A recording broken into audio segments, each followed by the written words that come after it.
우리가 하나님 앞에 기도할 때 특별히 나라와 민족을 위해서 또 기도를 하고 이 나라의 또 대통령과 이제 정치 지도자들을 위해서 기도해야 되는 그 이유가 있습니다. 바울 사도도 디모데전서 2장 2절을 통해서 이 세상의 그 임금들과 또 높은 주위에 있는 이들을 위해서 기도하라 이렇게 권면하고 있습니다. 그처럼 교회가 이 세상의 왕과 또 정치 지도자들을 위해서 기도해야 되는 그 이유는 이 세상을 위해서가 아니고 주께서 택한 백성들 또 주의 몸된 교회를 위해서 하나님께서 기도해야 된다라고 얘기를 합니다.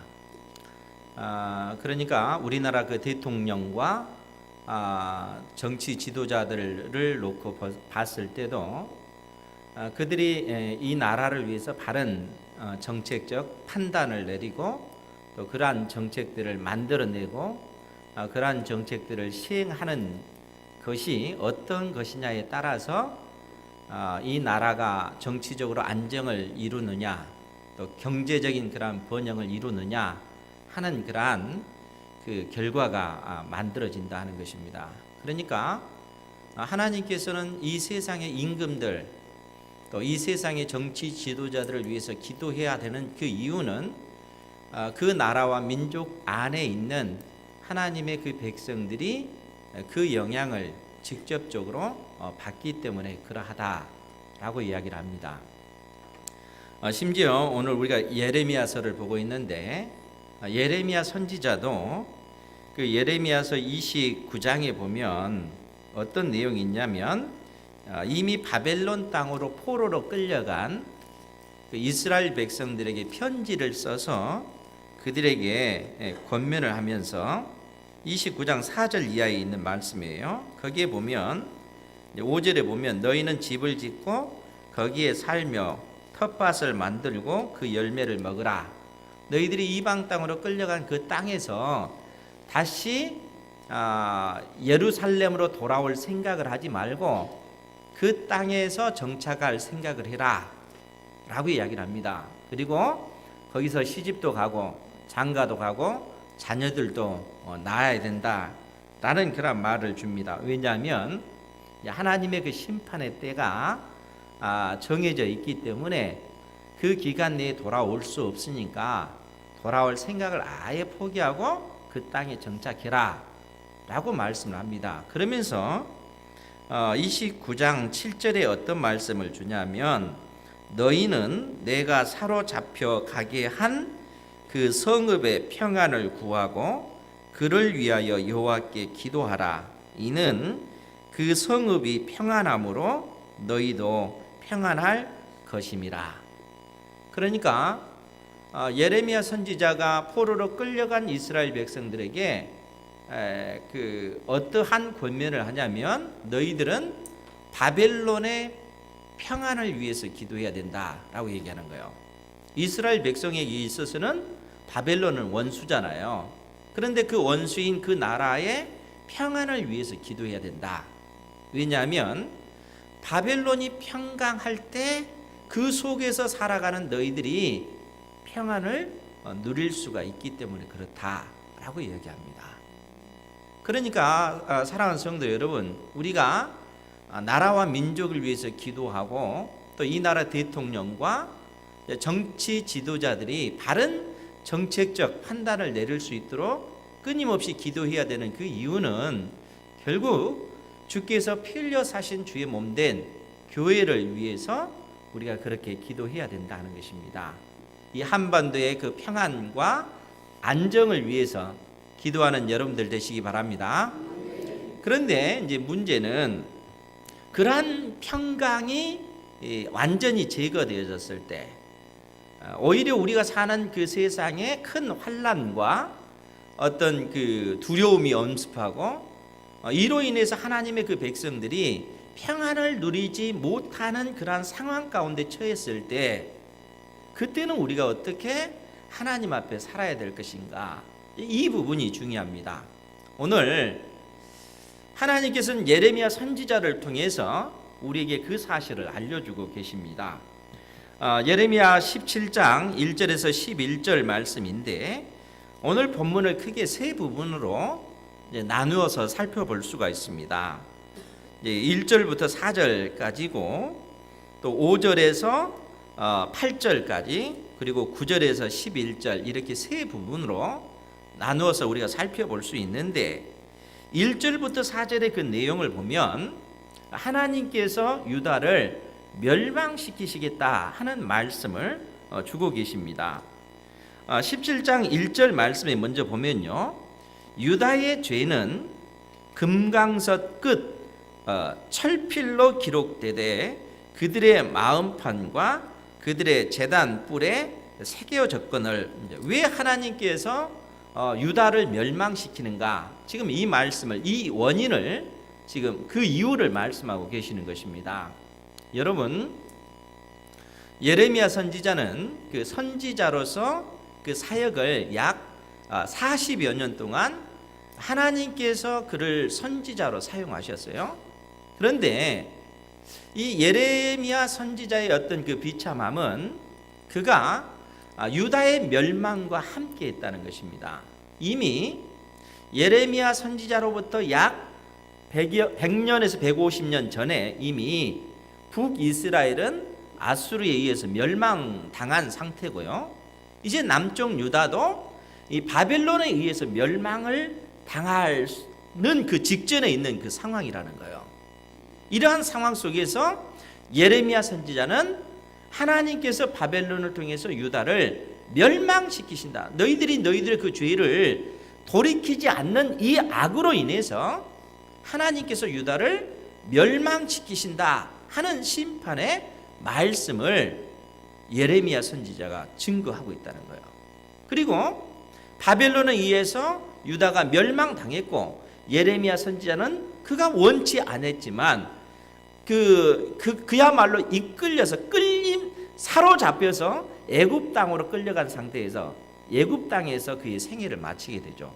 그러니까 유다가 멸망당하고 나서 예레미야 선지자는 애굽 땅으로 끌려가서 거기서 자기의 그 생애를 마치게 되는 겁니다. 그러니까 한 사람의 그 생애만 놓고 봤을 때는 예레미야 선지자는 굉장히 비참한 또 비극적인 그러한 시대를 살아간 그러한 선지자였다는 겁니다. 그런데 그 예레미야 선지자가 왜 유다가 멸망당할 수밖에 없는가, 그 이유를 유다의 죄는 금강석 끝 철필로 기록되었다라고 얘기합니다.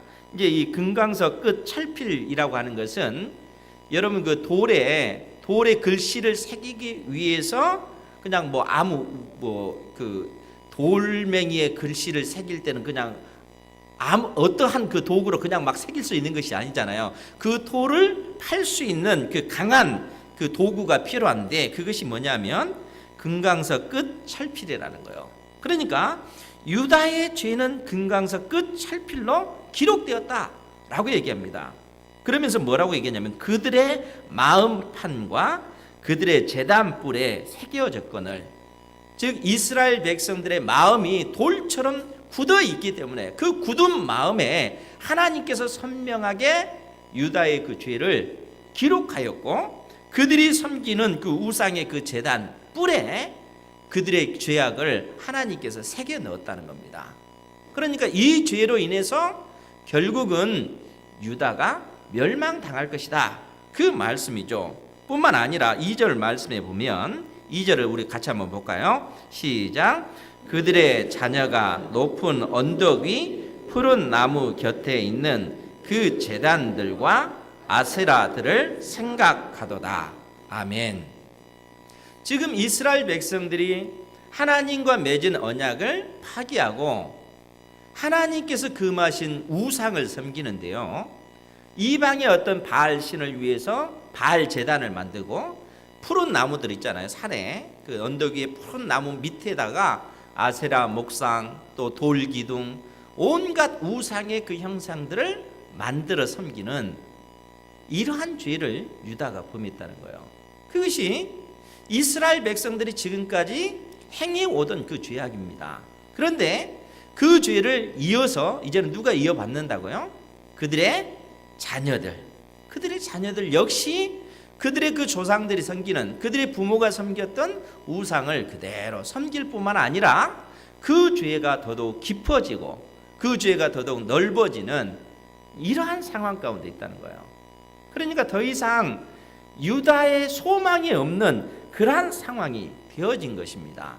그렇기 때문에 그러한 이스라엘을 향해서 하나님께서 오늘 3절 4절 말씀에 뭐라고 얘기하냐면, 들에 있는 나의 산아, 즉 들에 있는 땅을 향해서 하나님께서 이스라엘 백성들에게 주신 그 거룩한 그 땅을 향해서 들에 있는 나의 산아, 내 온 영토의 죄로 말미암아 내가 내 재산과 내 모든 보물과 산당들로 노략을 당하게 하리니 내가 내게 준 내 기업에서 내 손을 뗄 것이며 또 내가 너로 하여금 너의 알지 못하는 땅에서 내 원수를 섬기게 하리니 이는 너희가 내 노를 맹렬하게 하여 영원히 타는 불을 일으켰음이라.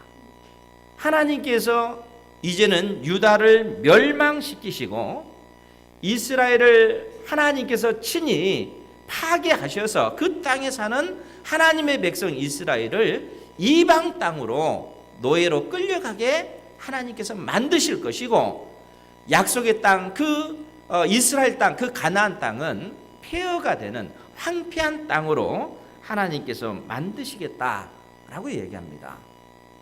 그러니까 이스라엘 백성들을 이방 땅으로 끌려가서 그 땅에서 노예로 살게 하고, 하나님께서 이스라엘 백성들에게 주셨던 그 땅이 황폐한 땅이 되도록 그렇게 만드시겠다는 거예요. 이러한 환란이 지금 이스라엘 백성들 앞에 닥쳐올 것임을 하나님께서 말씀하고 있는 것입니다. 여러분, 한 나라가 멸망당한다라고 했을 때 그 땅에 사는 백성들이 당하는 그 고난, 그 환란이 얼마나 크겠습니까?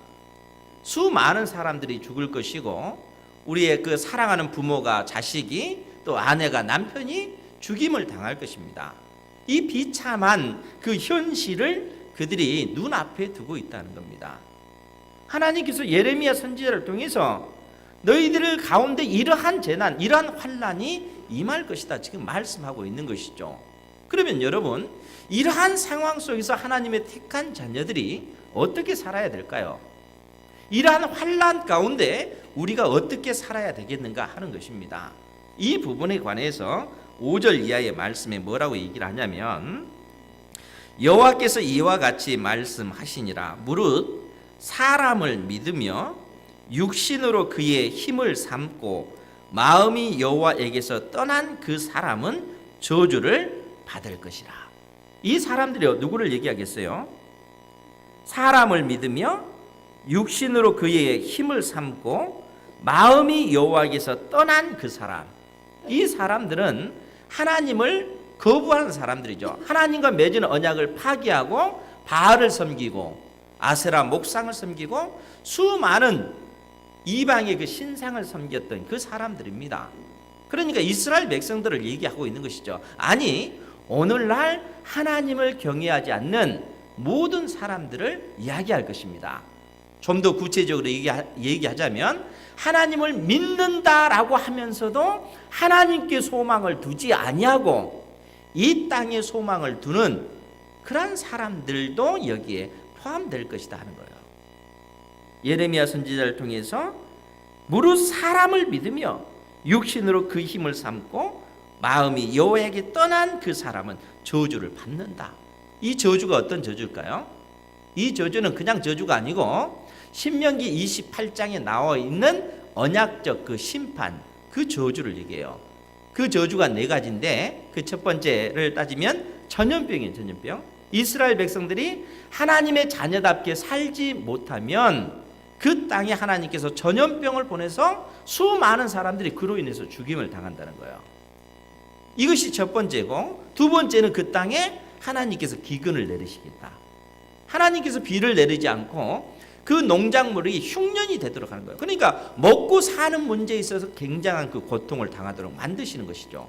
뿐만 아니라 그 땅에 전쟁을 일으키셔서 많은 사람들이 이 전쟁에 의해서 죽임을 당할 거라는 거예요. 그래도 그들이 하나님께 돌아오지 않으면, 그래도 하나님께 소망을 두지 아니하면 하나님께서는 바벨론처럼 강대한 나라를 들어 쓰셔서 유다를 멸망시키시는 겁니다. 멸망시키셔서 이방 땅으로 포로로 끌려가도록 만드시겠다는 거예요. 그것이 언약적 저주라는 거예요. 하나님께 소망 두지 아니하고 이 땅에 소망을 두고 자기의 재능과 능력에 소망을 두고 이 세상의 돈과 명예와 권력에 소망을 두는 그러한 사람들에게 이러한 심판이 임할 것임을 말씀하고 있습니다. 뿐만 아니라 뭐라고 얘기하냐면은 그는, 우리 6절 말씀 같이 한번 볼까요? 시작. 그는 사막의 떨기나무 같아서 좋은 일이 오는 것을 보지 못하고 광야 간주한 곳 건건한 땅 사람이 살지 않는 땅에 살리라. 아멘. 하나님께 소망을 두지 않는 그 사람을 그는 사막의 떨기나무와 같다, 이렇게 비유를 합니다.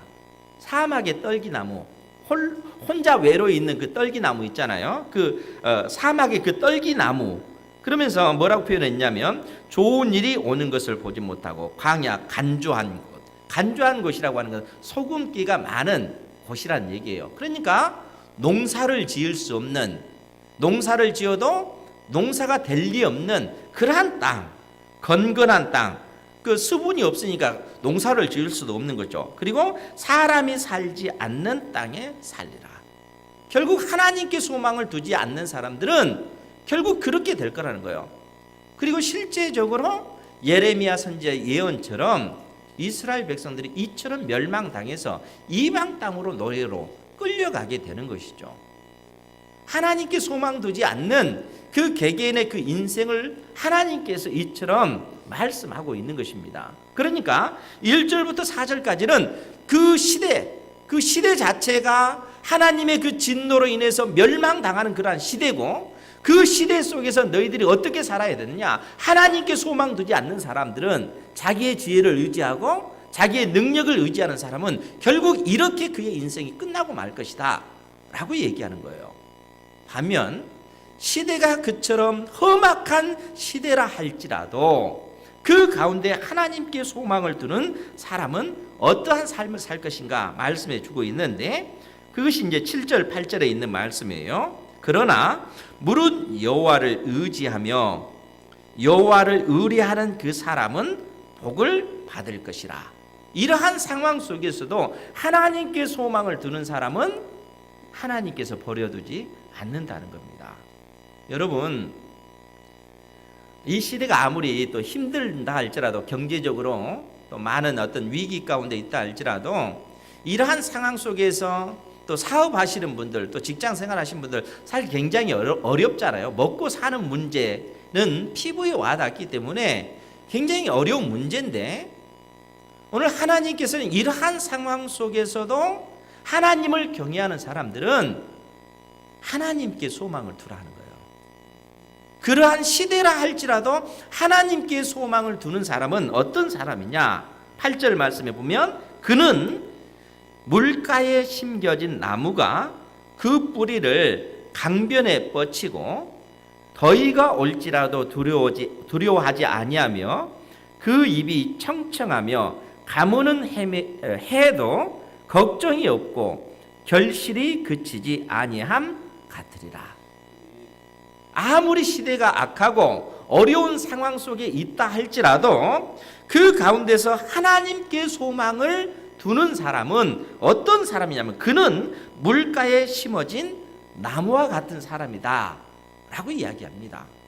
우리의 인생이 어렵고 그 시대가 어려운 시대라 할지라도 그 속에서 하나님께 오직 소망을 두는 사람은 물가에 심어진 나무와 같다는 거예요. 그러니까 너희들이 어떠한 시대를 살아가든지 간에 그 시대가 하나님께서 복을 주신 그러한 시대라고 하면 그 안에 있는 모든 구성원들이 복을 누리겠지만 그러한 시대가 아니라 할지라도, 심지어 유다가 멸망당하는 그러한 시대라 할지라도 그 가운데서 하나님께 소망을 두는 사람은 물가에 심겨진 나무와 같다라고 이렇게 말씀을 하시는 것이죠. 여러분, 물가에 심어진 그 나무라고 했을 때 우리가 상상이 되잖아요. 물가에 심은 그 나무가, 그 뿌리가 어디를 향하고 있는 거예요? 물을 향해서 가겠죠. 강변을 향해서 그 뿌리가 가지 않겠습니까? 그렇기 때문에 그러한 상황 속에서 아무리 큰 가뭄이 들고 또 아무리 큰 어떤 더위가 몰려온다 할지라도 그 나무가, 그 이파리가 청청하고 때를 따라 열매를 맺을 수 있는 그 이유는 그 나무가 강변에 심어졌기 때문에 그렇다는 겁니다. 강변에 심어졌기 때문에 그 뿌리가 물을 향해서 간다는 거예요. 하나님께서 택한 백성들에게 이 말씀을 주시는 것입니다. 예레미야 선지자를 통해서 이 말씀을 이스라엘 백성들에게 주시는 거예요. 왜 그렇습니까? 지금 이 유다라고 하는 나라는 이제 머지않아 바벨론에 의해서 완전히 멸망당할 것이고, 이 멸망을 통해서 수많은 사람들이 죽임을 당할 것이고, 수많은 사람들이 이방 땅으로 노예로 끌려갈 것이기 때문에 그렇다는 거예요. 그러니까 이러한 어떤 그 절망적인 상황이 그들 가운데 임할 때 그 속에서도 여호와 하나님을 경외하는 사람은 강변에 심겨진 나무와 같을 것이다 라고 주께서 우리에게 말씀해 주고 있는 것이죠. 사랑하는 성도 여러분, 이 진리의 말씀을 붙잡으시고 소망을 가지시기 바랍니다. 여러분들의 인생 가운데 우리가 예기치 못하는 그러한 여러 가지 어려운 문제들 많잖아요. 계산하지 못하는 그러한 삶의 환경들이 얼마나 많습니까?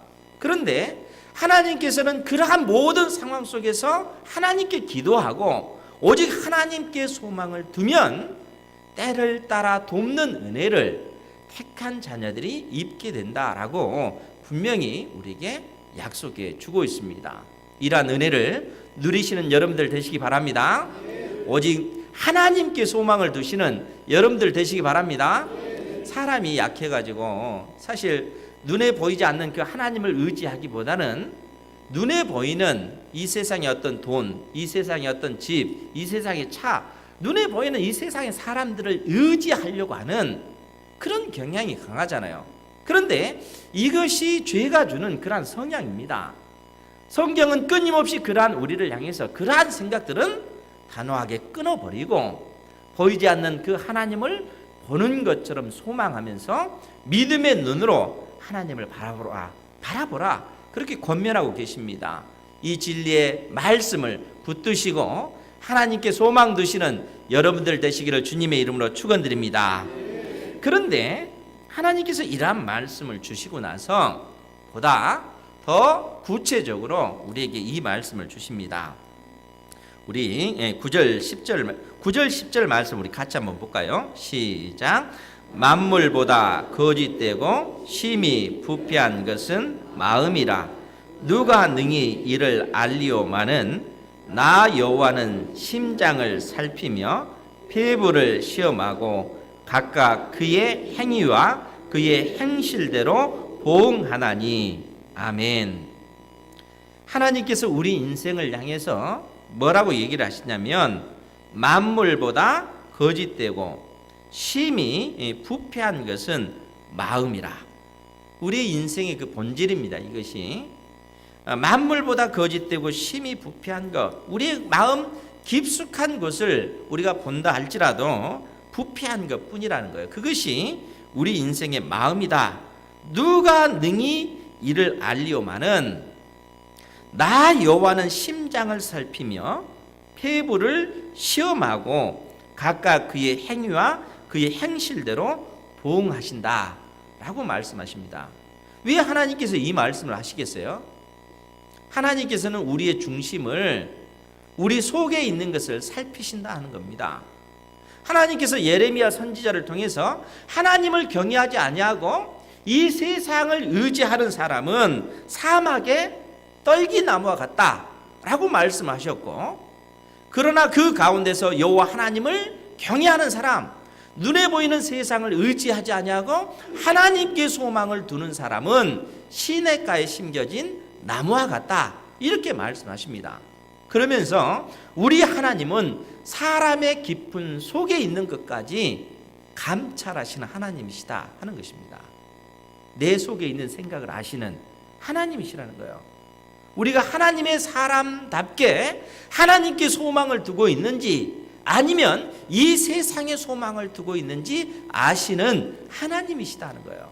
그러면서 만물보다 부패하고 부패한 것, 그것이 우리 인간의 마음이다 하는 거예요. 그러면서 우리에게 무슨 말씀을 하십니까? 나 여호와는 심장을 살피며 폐부를 시험하고, 폐부를 시험한다, 그 얘기는 우리가 진정 하나님을 섬기는지 그렇지 않는지 하나님께서 시험하신다는 거예요. 그리고 우리 속에 있는 그 숨은 동기가 결국 드러나게 하시는데 무엇을 통해서요? 우리의 행위를 통해서. 내가 가지고 있는 이 생각들, 내가 은밀하게 가지고 있는 이러한 생각이라 할지라도 결국에는 하나님께서는 각각 그의 행위와 그의 행실대로 보응하신다는 거예요. 내가 가지고 있는 그 생각은 결국 우리의 삶을 통해서 나타날 수밖에 없고, 하나님께서 그러한 것을 우리의 삶을 통해서 드러내시도록, 내 속에 있는 그러한 것이 결국엔 드러나도록 하나님께서 시험하시고 그것을 통해서 우리를 판단하신다라고 이야기합니다. 왜 이 말씀을 하시겠어요? 하나님께 소망을 두는 삶을 살라라고 말씀하시는 것이죠. 그러면서 어떤 말씀을 주십니까? 아주 중요한 말씀인데 우리 11절 말씀 같이 보겠습니다. 시작. 불의로 치부하는 자는 자고새가 낳지 아니한 알을 품은 같아서 그의 중년에 그것이 떠나겠고 마침내 어리석은 자가 되리라. 아멘. 불의로 치부하는 자, 부정한 방법으로 이 땅에 소망을 두고 자기의 그 재물을 얻는 자들, 그러한 자들을 얘기하죠. 그러니까 불의로 치부하는 자는 자고새가 낳지 아니한 알을 품은 같다라고 얘기합니다. 여러분, 이 자고새라고 하는 이 새에 대해서 처음 들은 분도 계실 텐데, 이 자고새는 그 절벽 같은 데서 사는 그러한 새예요. 그러니까 뭐 이스라엘 지역에 있는 그 절벽 같은 그러한 곳에 사는 그러한 새인데, 이 새의 어떤 이 성품 중에 하나가 자기 알뿐만 아니라 그 다른 새의 알까지 가지고 와서 품는 그 습관이 있다는 거. 다른 새의 알을 훔쳐 가지고 자기 것으로 이 품는 그러한 습성이 있는 새라고 합니다. 그러니까 하나님께서 이 자고새의 그 습성을 빌어서 우리에게 말씀을 해주는데, 그게 뭐냐면 불의로 치부하는 자는 자고새가 낳지 아니한 알을 품음 같아서 그의 중년에 그것이 떠나겠고 마침내 어리석은 자가 되리라. 무슨 얘기겠어요? 이 자고새가 그 다른 새의 알을 훔쳐가지고 그가 품었다 할지라도 그 품은 그 알이 깨어나서 어떻게 돼요? 나중에는 떠나가게 되죠. 그것을 지금 빗대어서 말씀하시는 거예요. 그러면서 무슨 얘기입니까? 불의로 치부하는 자, 이 땅에 소망을 두고 부정한 방법으로 재산을 축적한 그러한 사람의 삶의 그 결과가 어떻게 되어질 것인가 하는 것을 지금 말씀해 주고 있습니다. 여러분, 불의한 방법으로 재물을 취하면은 돈을 법니까? 못 법니까? 벌죠. 못 벌 수가 없습니다. 부정한 방법으로 재물을 취하게 되면 다른 사람들보다 더 많은 돈을 벌 수가 있습니다. 다른 사람들보다 더 잘 살 수가 있다는 거예요. 그러한 어떤 삶을 실제적으로 살 수 있습니다. 그런데 하나님께서는 우리에게 무엇을 말씀하십니까? 그러한 방법으로 치부하는 자는 자고새가 낳지 아니한 알을 품과 같다는 거예요. 그러면서 그 결과를 봐라라고 얘기하죠. 그의 중년에 그것이 떠나겠고 마침내 어리석은 자가 되리라. 그 인생의 끝을 놓고 보면 어리석은 자로 끝나고 말 거다는 거예요. 여러분, 이러한 어떤 삶을 산다면 이것처럼 비참한 것이 어디 있겠습니까? 그렇지 않습니까? 제가 예전에도 여러분들에게 그런 말씀을 드렸죠. 제가 태어나서 자란 그 마을에 그 부자가 있었는데, 그 부자가 그 불의한 방법으로 형제들에게도 재산도 나눠주지 않고 또 그 동네에서도 굉장히 시끄럽습니다. 그러니까 그 여름철만 되면 자기 논에 물을 대기 위해서 부정한 방법으로 자기의 논에 대고 부정한 방법으로 돈을 많이 벌었다는 거예요. 그러니까 그 동네에서 가장 큰 부자예요. 가장 큰 부자. 그런데 그분이 노년에 이 암이 걸려서 거의 이제 그 죽게 되니까 그 재산이 누구 것이 되겠습니까? 자식의 것이 되겠죠. 그런데 그것 때문에 나중에 자식들까지 재산 문제로 인한 다툼이 생기는 거죠. 그런데 그분이 돌아가실 때 현금 1억을 바닥에 깔아놓고 그냥 그렇게 죽은 거예요. 왜 그렇게 했겠어요? 얼마나 억울했으면 그렇게 했겠습니까? 평생 부정한 방법으로 그런 많은 돈을 그렇게 벌었지만 그 돈이 죽을 때는 나와는 아무 상관이 없는 거죠. 우리의 인생이, 하나님이 없는 인생이 결국 그렇게 될 거다는 거예요. 여러분, 하나님께 소망을 두지 않는 인생의 그 결말은, 인생의 끝은 그렇게 되고 만다는 거예요. 하나님께서 왜 우리에게 이러한 그 말씀을 가르쳐 주십니까? 우리에게 이 진리를 통해서 어떻게 우리의 인생이 살아야 할 것인지 하나님께서는 말씀해 주고 있다 하는 것입니다. 심지어 여러분, 유다가 멸망당하는 그 상황이잖아요. 멸망당해서 그 수많은 사람들이 포로로 끌려가잖아요. 그러면은 그 가운데 하나님을 경외하는 사람들은 그러한 환난을 안 당합니까? 아니요, 똑같이 당하는 거예요. 그 시대 자체가 와르르 무너지게 되면 이 세상 사람들뿐만 아니라 그 안에 있는 교회 공동체도, 하나님의 택한 자녀들도 똑같은 환난을 당해요. 그런데 그 환난을 당한 상황 속에서도 하나님께서 지금 우리에게 어떤 말씀을 주시는 거예요? 그 속에서도 하나님을 경외하는 삶을 살아야 된다는 거예요. 그러면서 비유적으로 그러한 사람은 시냇가에 심겨진 나무와 같다는 겁니다. 그 사람도 동일하게 수많은 어떤 그러한 더위를 만날 것이고 가뭄을 만날 거라는 거예요.